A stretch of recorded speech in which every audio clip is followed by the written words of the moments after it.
होना चाहिए कि किस तरह का एग्जाम में पैटर्न पूछा जाता है। तो देखिए सीटेट का जो एक पैटर्न होता है वो कभी चेंज नहीं होता है। ऐसा नहीं है कि ये वीडियो आप जब भी देखेंगे आपके लिए बहुत ही हेल्पफुल होगा, ऐसा नहीं है कि आज सीटेट का पैटर्न कुछ और है, 2 साल के बाद कुछ और होने वाला है। क्लियर? तो एग्जाम पैटर्न की सबसे पहले अगर हम बात करें तो देखिए ये है पेपर फर्स्ट पैटर्न। 5 सेक्शन रहते हैं सीटेट एग्जाम पैटर्न में। सबसे पहला हमारा बाल विकास एवं शिक्षण शास्त्र, जिसको हम सीडीपी कहते हैं। इसमें प्रश्नों की संख्या अगर पूछी जाए तो वो 30 नंबर के आते हैं और कुल अंक जो मिलेंगे यानी मार्क्स जो होंगे वो भी 30 नंबर के ही होंगे। सेकंड है हमारा गणित यानी मैथ्स का है, जो कि 30 प्रश्न का ये भी होता है और मार्क्स इसके भी 30 होते हैं। थर्ड है हमारा लैंग्वेज फर्स्ट में आप हिंदी, ठीक है, वो भी 30 नंबर का और मार्क्स 30 नंबर का। लैंग्वेज सेकंड की बात करते हैं तो आपका संस्कृत या भी कोई भी, संस्कृत, उर्दू, तमिल, मराठी, इंग्लिश, कोई भी जो आप चूज करेंगे, ये भी 30 नंबर का और मार्क्स भी 30 नंबर के होते हैं। लास्ट है हमारा ईवीएस यानी कि पर्यावरण अध्ययन, या ये भी 30 का होता है और मार्क्स भी इसके 30 के होते हैं। यानी हम कह सकते हैं कि जो सीटेट का एग्जाम होता है वो भी होता है 150 मिनट का और इसमें जो मार्क्स होते हैं वो भी 150 अंक के होते हैं और जो क्वेश्चन भी होंगे वो भी 150 होंगे। क्लियर? अब देखिए इसका आयोजन जो होता है वो ऑफलाइन मोड में किया जाता है, ठीक है। ऑब्जेक्टिव टाइप के क्वेश्चन पूछे जाएंगे और पेपर में कुल 5 सेक्शन होंगे। मैंने पहले ही बता दिया, हर सेक्शन में आपको 30 मार्क्स के क्वेश्चन पूछे जाएंगे। और हाँ, सबसे जरूरी बात कि नो नेगेटिव मार्किंग, कोई नेगेटिव मार्किंग इसमें नहीं होती है। और अगर हम बात करें सीटेट पेपर सेकंड यानी पेपर 2 की अगर हम बात करते हैं तो बाल विकास एवं शिक्षण शास्त्र 30 नंबर का सेम ही रहता है। एक जो लेवल होता है वो थोड़ा बढ़ जाता है आपका। लैंग्वेज फर्स्ट की बात करें तो ये भी 30 का ही होता है, मार्क्स भी आपके 30 के होते हैं। लैंग्वेज 2 की बात करें तो 30 का, और विज्ञान और गणित वालों के लिए विज्ञान और गणित 60 नंबर का आता है, जबकि जो आर्ट वाले बच्चे होते हैं उनके लिए जो सामाजिक अध्ययन होता है यानी सोशल साइंस जो होता है वो भी 60 नंबर का आता है। तो टोटल ये भी कितने नंबर का, 150 नंबर के आते हैं। क्लियर? तो ये थी कुछ एग्जाम पैटर्न की बात थी जो हमने कर ली है। आगे चलते हैं हम। देखिए क्या होता है कि सीटेट की जान आप कह सकते हैं पेडागॉजी को। इसमें क्या होता है कि 70 से 75 नंबर की जो आपकी पूछी जाती है वो पेडागॉजी पूछी जाती है। क्लियर? तो हम कह सकते हैं कि सीटेट की रीढ़ की हड्डी अगर हम जिसको बोलते हैं वो है पेडागॉजी बोलते हैं इसको, ठीक है। अगर आप पेडागॉजी अच्छे से समझ लेंगे तो बाकी चीज़ें अगर आपका कम है, मेन सब्जेक्ट अगर आपका कोई भी वीक है, अगर आप इंग्लिश ले लीजिए, लैंग्वेज की बात करें, या फिर किसी का मैथ्स अगर वीक है, अगर आपकी पेडागॉजी स्ट्रांग है तो आप बहुत अच्छा गेन कर सकते हैं थोड़ी सी मेहनत करने के बाद। देखिए सीटेट की अगर हम बात करें तो इसमें कोई मेरिट नहीं बनती, तो किसी प्रकार का कोई कंपटीशन भी नहीं होता है। तो अगर आप रिजर्व कैटेगरी के हैं तो केवल आपको 82 मार्क्स लाने होंगे और अगर आप जनरल कैटेगरी के हैं तो आपको 90 मार्क्स लाने होंगे। ऐसा नहीं है कि मेरिट बनेगी, बहुत हाई मेरिट जाएगी, ऐसा कुछ भी नहीं होगा। तो ये वीडियो आप कभी भी देखेंगे तो आपको ये बहुत ही हेल्पफुल होगा आपके लिए, क्योंकि सीटेट का पैटर्न फिक्स है, जैसा मैंने पहले भी बोला है, इसमें कोई चेंजेस नहीं होते हैं। क्लियर? तो ये कुछ ट्रिक्स मैं बताने जा रही हूँ, कुछ टिप्स बताने जा रही हूँ। ये अगर आप अप्लाई करोगे तो आपको खुद एक इम्प्रूवमेंट जो आपके अंदर देखने को मिलेगा, बहुत जल्द देखने को मिलेगा। तो 75 अंक आपके जो होते हैं वो मेन सब्जेक्ट से पूछे जाते हैं यानी कि मुख्य विषय से पूछे जाते हैं, और जो 75 अंक हैं वो शिक्षा शास्त्र यानी कि पेडागॉजी से आपकी पूछी जाती है। तो ये कुछ बातें हो गई अंकों की कि कितने अंक की क्या पूछी जाती है। आइए हम डिस्कस करते हैं। शिक्षा शास्त्र में आप कुछ मेन जो फैक्ट है, जो पॉइंट है, उसको पढ़ सकते हैं। तो देखिए जो 3 मनोवैज्ञानिक है, बहुत ही प्रसिद्ध मनोवैज्ञानिक है, इनकी जो थियरी है, जो सिद्धांत इन्होंने दिया है, आप उनको पढ़ लीजिएगा। तो जीन प्याजे, कोहेलबर्ग और वाइगोत्स्की, ये 3 कुछ ऐसे महान मनोवैज्ञानिक हैं, इनकी थियरी पढ़ लेंगे तो आपके बहुत सारे क्वेश्चन जो होंगे वो सॉल्व हो जाएंगे। तो ये 3 मनोवैज्ञानिक जो हैं इनकी थियरी से घुमा फिराकर हर साल क्वेश्चन पूछे जाते हैं। जैसे जीन प्याजे ने दिया था, जीन प्याजे का जो संज्ञानात्मक सिद्धांत है वो आप बेहतर तरीके से पढ़ लीजिए, और कोहेलबर्ग ने नैतिक विकास के बारे में बात करी थी, और वाइगोत्स्की ने सामाजिक सांस्कृतिक सिद्धांत के बारे में इन्होंने चर्चा की थी कि कैसे एक बच्चे के लिए सामाजिकता बहुत ही ज़्यादा जरूरी होता है। तो ये 3 जो हैं, 3 जीन प्याजे, कोहेलबर्ग और वाइगोत्स्की, इनकी थियरी को आप जरूर से जरूर पढ़ के जाइएगा, क्योंकि इन्हीं में से घुमा फिरा के अक्सर क्वेश्चन पूछ लिए जाते हैं। आगे हम बात करेंगे छोटे बच्चों को ध्यान में रखकर प्राइमरी स्तर के पेपर को हल करें। आपके सामने जो 4 ऑप्शन रहते हैं, अगर आप उन ऑप्शन को पढ़ेंगे और एज अ टीचर आप अगर आंसर करेंगे तो वो कभी गलत नहीं होगा। एक अच्छा टीचर, एक उत्तम, एक योग्य टीचर की तरह ये बात हो रही है प्राइमरी स्तर की, यानी कि 1 to 5th के बच्चों की अगर बात हम करें तो छोटे बच्चों को ध्यान में रखकर उनके हित के बारे में सोचते हुए कि कौन सा इनके लिए बेहतर आंसर होगा, वो अगर आप टिक करेंगे तो वो कभी गलत होने वाला नहीं है। देखिए, अगर हम सीटेट की बात करें तो सीटेट एक केंद्रीय पात्रता परीक्षा है। वो आपको क्या आपसे जानना चाहता है, सीटेट परीक्षा में आपसे क्या वो जानना चाहता है कि आप में एक अच्छे टीचर, एक अच्छे शिक्षक बनने का जो गुण होता है वो आप में है कि नहीं है। तो अगर आप छोटे बच्चों को ध्यान में रखकर आंसर करेंगे तो वो आंसर कभी गलत नहीं होगा। अब जैसे घर में सभी के बच्चे होते हैं, तो अगर मान लीजिए बोल दिया कि कक्षा 2 का एक बच्चा है, वो ये कर रहा है, तो आप क्या करेंगे? तो अगर आपके आसपास कोई कक्षा 2 का बच्चा जरूर होगा तो आप उसको ध्यान में रखकर आंसर करिए, यानी कि आप वास्तविकता की सहायता लीजिए कि हाँ रियल में ऐसे हो सकता है, तो आपका आंसर कभी गलत नहीं होगा। नेक्स्ट पे चलते हैं, नकारात्मक उत्तर कभी सही नहीं होता सीटेट में।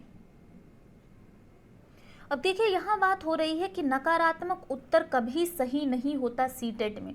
देखिए, एक जो 4 ऑप्शन आपको दिए जाते हैं उसमें से 3 ऑप्शन जो होते हैं वो निगेटिविटी उसमें पैदा की जाती है, वो नकारात्मक उत्तर होते हैं, और जो एक ऑप्शन होता है आपका वही सही होता है। अब नकारात्मक उत्तर से क्या तात्पर्य है हमारा यहाँ पे, जैसे आपको ऑप्शन में दे दिया कि बच्चे को आपको दंड देना है, तो बच्चे को दंड कभी नहीं देना है। बच्चा कोई भी गलती करे पर उसको दंड आपको कभी नहीं देना है।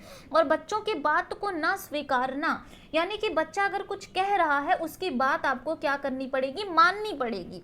और बच्चे को व्याकरण के कठिन नियम, ये प्राइमरी स्तर के बच्चों की बात करी जा रही है कि बच्चों को व्याकरण के कठिन नियम कभी नहीं सही हो सकते हैं, नियम रटाने वाली बात, और रटाना कभी नहीं है बच्चों को, ठीक है। और ना ही उनको इसलिए पढ़ाना है क्योंकि वो एग्जाम में पास हो जाए, कभी इसलिए आपको नहीं पढ़ाना है। तो ये कुछ ऑप्शन हैं जो नकारात्मक ऑप्शन होते हैं और जो कभी सही नहीं होते। दंड, ईर्ष्या, बच्चों का सहयोग ना करना, ये सारे क्या है, ये नकारात्मक उत्तर होते हैं जो कभी भी सही नहीं होता है। क्लियर? आगे चलते हैं हम, बच्चे का सबसे ज्यादा हित जहां जुड़ा होगा वही ऑप्शन संभवतः सही होगा। अब इसका क्या मतलब हुआ, जैसे आपको सीटेट में 4 ऑप्शन मिलते हैं, पहली बात तो आपको चारों ऑप्शन जो लगेंगे वो एकदम ही मिलते जुलते लगेंगे। आप कह सकते हैं कि वो आपको भाई बहन की तरह लगेंगे, वो ऐसे आपको कंफ्यूज कर देंगे कि आप समझ नहीं पाएंगे कि कौन सा आंसर इसमें सही है और कौन सा उसमें गलत है। लेकिन आप एक बात ध्यान दीजिएगा, जहां सबसे ज्यादा हित बच्चे का जिस ऑप्शन में जुड़ा होता है वही संभवतः सही होगा। अब हित का मतलब क्या हुआ, जैसे ऑप्शन में अगर है कि बच्चे का सर्वांगीण विकास करना, तो ये ऑप्शन जो होगा वो हमेशा राइट होता है। क्लियर? और बच्चे को वास्तविकता से जोड़ना, ये सारे ये एक ऐसे ऑप्शन होते हैं, इसमें क्या होता है, बच्चे का हित जुड़ा होता है, और बच्चे की भावनाओं की कद्र करना। क्लियर? ये सारे ऑप्शन हमेशा बच्चे के हित में होते। देखिए, अभी आपको ये सारी चीज़ें शायद उतनी समझ ना आए, लेकिन जब आप एक प्रीवियस ईयर के क्वेश्चन पेपर देखेंगे तो ये सारी चीज़ें आपको समझ आ जाएंगी कि चारों ऑप्शन में से कौन सा एक ऐसा ऑप्शन है जो सीधे बच्चे के हित को जोड़ रहा है, बच्चे के सर्वांगीण विकास से संबंधित है। क्लियर? और वही ऑप्शन हमारा संभवतः सही भी होता है। चलिए आगे हम चलते हैं, शिक्षण विधियाँ एवं शिक्षण सूत्र महत्वपूर्ण है। महत्वपूर्ण ही नहीं, ये बहुत ज़्यादा महत्वपूर्ण है, बहुत ही ज़्यादा महत्वपूर्ण है। इसके बिना जो है पेडागॉजी अधूरी मानी जाती है। देखिए, पेडागॉजी में आधी पेडागॉजी हमारे शिक्षण सूत्र एवं शिक्षण विधियों पर आधारित होते हैं, जैसे आगमन निगमन विधि और सरल से जटिल, ये सारे क्या है, ये शिक्षण सूत्र एवं शिक्षण विधियां। ठीक है, संश्लेषणात्मक एवं विश्लेषणात्मक पद्धति जो होती है ये सारी क्या होती हैं, ये सरल से कठिन की ओर। क्लियर? तो ये शिक्षण विधियां एवं शिक्षण सूत्र जो होते हैं बहुत ही इंपॉर्टेंट होते हैं सीटेट के लिए। तो अगर आपको ये वीडियो देखना है आगमन निगमन सरल से जटिल, तो ये हमारे वीडियोस में भी आपको मिल जाएंगे। ठीक है, तो आप वहाँ से आप इसको देख सकते हैं। देखिए, पेडागॉजी की अगर मैं बात करूँ तो हमारे चैनल पे बहुत ही अच्छे तरीके से पेडागॉजी की एक क्वेश्चन सीरीज चलाई जा रही है, आप वहाँ जाके उसको भी देख सकते हैं। तो ये थी कुछ पेडागॉजी की बात, जो कि आपकी 75 नंबर की जो पेडागॉजी पूछी जाती है उसकी बात हमने कर ली। अब हम आते हैं मेन सब्जेक्ट पे। मेन सब्जेक्ट से हमें क्या क्या पढ़ना है, तो देखिए मेन सब्जेक्ट की अगर बात करें तो प्रीवियस ईयर के पेपर सॉल्व करें, बहुत ही ज़्यादा इंपॉर्टेंट है प्रीवियस ईयर के पेपर। ये देखिए सीटेट के लिए बहुत ही ज़्यादा इंपॉर्टेंट है। अगर आप बिना कोचिंग के सीटेट परीक्षा क्लियर करना चाहते हैं तो आप ये गांठ बांध लीजिए, आपको प्रीवियस ईयर के पेपर सॉल्व करने ही पड़ेंगे। इसमें देखिए सीटेट परीक्षा में शामिल होने वाले जो अभ्यर्थी होते हैं उनको पुराने पेपर का अभ्यास जो होता है वो बहुत ही ज़रूरी हो जाता है करना। और पुराने पेपरों की देखिए प्रैक्टिस करने से क्या होता है कि एक आपको परीक्षा का जो सिलेबस है और एक पैटर्न जो होता है उसकी जानकारी आपको मिल जाती है, और प्रीवियस ईयर से ये पता चल जाता है कि किस तरह सीटेट परीक्षा में क्वेश्चन पूछे जाते हैं और उसका लेवल क्या होता है, यानी कि पेपर फर्स्ट एंड सेकंड का जो लेवल होता है वो आपको क्लियर हो जाता है, यानी आप समझ जाते हैं कि पेपर किस तरह से पूछे जाते हैं। इसलिए बहुत इंपॉर्टेंट है प्रीवियस ईयर के पेपर सॉल्व करें। चलिए आगे हम चलते हैं। बाल विकास में सभी महत्वपूर्ण मनोवैज्ञानिकों के सिद्धांत को भली भांति आप समझ लीजिए। अब देखिए चाइल्ड डेवलपमेंट में ऐसे बहुत से महत्वपूर्ण मनोवैज्ञानिक हैं जिन्होंने अपनी अपनी कुछ थियरी दी थी, कुछ सिद्धांत उन्होंने दिए थे, उनको आप जरूर समझ लीजिए। अब देखिए कौन से महत्वपूर्ण मनोवैज्ञानिकों के सिद्धांत महत्वपूर्ण हैं, तो बहुत मनोवैज्ञानिक, लेकिन सब आप नहीं कवर अप कर पाएंगे। क्लियर? तो ये सारी चीज़ें आपको पता कैसे चलेंगी, जब आप प्रीवियस ईयर के पेपर सॉल्व करेंगे। यहाँ से आपको समझ आ जाएगा। देखिए अब 2011 से सीटेट शुरू हुआ है, तो 2011 से लेकर 2020 तक आप कह सकते हैं, या यहाँ तक अगर आप पेपर प्रीवियस ईयर के पेपर आप सॉल्व कर लेंगे तो आपको एक समझ चीज़ें आ जाएंगी। देखिए 20 नहीं कह सकते, 19, क्योंकि 20 में अभी एग्जाम हुआ नहीं है। क्लियर?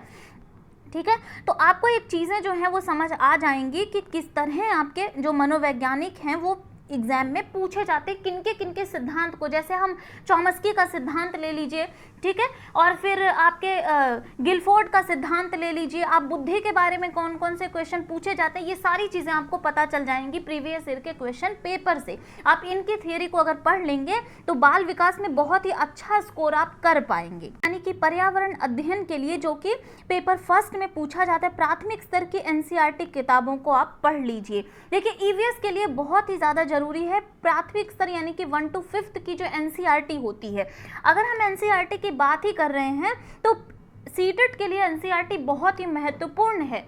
सीटेट में एनसीईआरटी को आप पढ़ के जाएंगे तो आप अच्छे से अच्छा स्कोर कर पाएंगे, बेहतर स्कोर कर पाएंगे।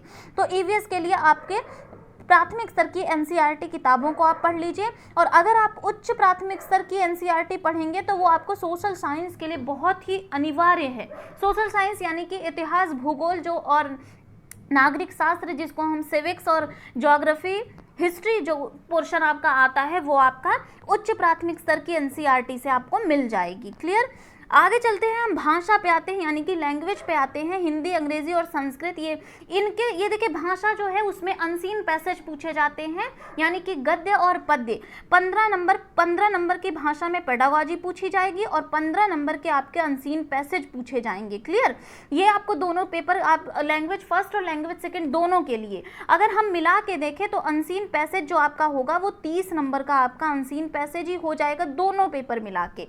तो देखिए अनसीन पैसेज कुछ फिक्स नहीं होता है कि कब कहां से पूछ लिया जाए। उसके लिए आपको क्या करना होगा, सिर्फ और सिर्फ आप प्रीवियस ईयर के क्वेश्चन पेपर आपके लिए हेल्पफुल होंगे, चाहे वो पेडागॉजी की बात करें हम और चाहे वो अनसीन पैसेज की बात करें। देखिए अगर आप प्रीवियस ईयर के क्वेश्चन पेपर करेंगे तो आपको एक जो क्राइटेरिया है वो समझ आ जाएगा और एक क्वेश्चन का जो लेवल आता है वो समझ आ जाएगा कि इसको कैसे हम सॉल्व करते हैं। देखिए टाइम मैनेजमेंट सीटेट के लिए बहुत ही ज़्यादा ज़रूरी होता है। अगर आप अनसीन पैसेज पढ़ेंगे, बहुत सारे लोग ऐसे हैं कि बाद में चल के उनके लिए टाइम बहुत ही कम पड़ जाता है, अनसीन पैसेज को वो नहीं पढ़ पाते और ऐसे ही कुछ भी मार्क कर देते हैं, तो इस वजह से भी उनका क्या होता है, 1-2 नंबर से 3 नंबर से सीटेट रह जाता है। तो टाइम मैनेजमेंट एक बना के आप चलिए कि इतने टाइम में आपको अनसीन पैसेज को करना है। क्लियर? इसके लिए आप प्रीवियस ईयर के क्वेश्चन पेपर ले सकते हैं, बहुत ही हेल्पफुल होंगे वो। आगे चलते हैं हम गणित के लिए, यानी मैथ्स के लिए 4 से 5 वर्षों के सीटेट के प्रश्न पत्रों को हल करिए। यहाँ से आपको एक लेवल समझ में आ जाएगा। देखिए सीटेट में क्या है कि कभी भी फैक्ट नहीं पूछा जाता। सीटेट में फैक्ट नहीं पूछा जाता, इसलिए गणित के लिए आप 4 से 5 वर्षों के सीटेट के प्रश्न पत्रों को हल कर लीजिए, वो बहुत ही हेल्पफुल होगा। आगे चलते हैं, पेडागोजी के लिए बेस्ट ऑप्शन है प्रीवियस ईयर के पेपर। देखिए पेडागोजी भी आप रट के नहीं कर सकते, अगर आप बहुत डीप नॉलेज लेना चाहते हैं आप एनसीएफ जरूर पढ़ के जाइएगा। पेडागोजी के लिए एनसीएफ जरूर पढ़ के जाइएगा कि यहाँ से जरूर क्वेश्चन पूछे जाते हैं, और आपके प्रीवियस ईयर के पेपर तो होंगे ही होंगे, जो कि पेडागोजी के लिए बेस्ट ऑप्शन है। और पेडागोजी के लिए आप हमारे चैनल पे जुड़ सकते हैं, यहाँ आपको पेडागोजी बहुत अच्छे से, इसका एक टेस्ट सीरीज भी आपको डेली प्रोवाइड कराया जा रहा है, और बाकी चैप्टर वाइज भी आपकी थियरी जो होगी वो भी आपको मिल जाएगी। देखिए अब बाद में हम वीडियो के लास्ट में हम कुछ ये 4-5 पॉइंट बता रहे हैं, इनको आप जरूर कर लीजिएगा, तो आप बिना कोचिंग के बहुत ही अच्छा स्कोर कर सकते हैं सीटेट में। पहले हमारा वही है जो हम स्टार्टिंग से रटते हुए चले आ रहे हैं, प्रीवियस ईयर पेपर। देखिए प्रीवियस ईयर पेपर अगर आपको सीटेट में अच्छे मार्क्स लाने हैं तो प्रीवियस ईयर को कभी मत भूलिएगा, ठीक है। और फिर है प्रैक्टिस, जितना ज़्यादा प्रैक्टिस करेंगे आपको चीज़ें सीटेट में उतनी ज़्यादा समझ आने लगेंगी, एक पैटर्न समझ में आने लगेगा कि क्वेश्चन किस लेवल के पूछे जाते हैं, किस हद तक इसका जो एक लेवल है किस हद तक वो जा सकता है। तो प्रैक्टिस भी बहुत ही ज़्यादा ज़रूरी है। शॉर्ट नोट्स अपने बनाइए, ठीक है। वीडियो अगर आप YouTube पे भी किसी के वीडियो देख रहे हैं या आप किसी कौन सी बुक पढ़ रहे हैं, ये जरूरी नहीं है, ये जरूरी है कि आप शॉर्ट नोट्स बनाइए। देखिए खुद के जो नोट्स होते हैं वो लास्ट मोमेंट में भी बहुत ही ज़्यादा हेल्पफुल होते हैं, ठीक है। तो आप शॉर्ट नोट्स बना के पढ़िए। और सबसे ज़्यादा जो ज़रूरी है वो है सेल्फ असेसमेंट, यानी कि स्वमूल्यांकन करिए। आप खुद का मूल्यांकन करिए कि कौन सा आपका सेक्शन जो है वो वीक है, कौन से सब्जेक्ट में आप वीक हैं और कौन से सब्जेक्ट में। अब जैसे पेडागोजी आप अपनी अगर स्ट्रांग कर लेंगे तो आपके 75 नंबर की आपकी जो पेडागोजी पूछी जाती है वो फिक्स हो जाती है। अगर आपका मैथ्स वीक है तो आप बहुत अच्छा, फिर भी थोड़ा सा मेहनत करके, आप लैंग्वेज पे खाली मेहनत करके, CDP पे करके बहुत ही अच्छा स्कोर कर सकते हैं, ठीक है। तो सेल्फ असेसमेंट बहुत ज़रूरी है। आपको अपने बारे में खुद पता होगा कि आप किस चीज़ को बेहतर कर पाएंगे। और लास्ट जो हमारा है एनसीईआरटी सीटेट की जान कही जाती है। अगर आप सीटेट में अच्छा स्कोर करना चाहते हैं तो एनसीईआरटी को मत भूलिएगा, एनसीईआरटी जरूर पढ़ लीजिए। खासकर ईवीएस के लिए, ईवीएस और सोशल साइंस के लिए एनसीईआरटी बहुत ही ज़्यादा हेल्पफुल होगी सीटेट के लिए, ठीक है। तो ये थे कुछ ट्रिक्स, कुछ स्ट्रैटेजी जो हमने आपको बताई है इस वीडियो में। आप इनको ज़रूर फॉलो करिएगा और 1 हफ्ते 2 हफ्ते में आप बहुत ही आपके अंदर एक जो इम्प्रूवमेंट होगा वो खुद ब खुद देखने को मिलेगा। वीडियो पसंद आया हो तो लाइक और शेयर कर दीजिएगा, चैनल को सब्सक्राइब कर लीजिएगा, बेल आइकन को प्रेस कर लीजिएगा ताकि लेटेस्ट नोटिफिकेशन आपको मिलती रहे। मिलते हैं नेक्स्ट वीडियो में। Thank you.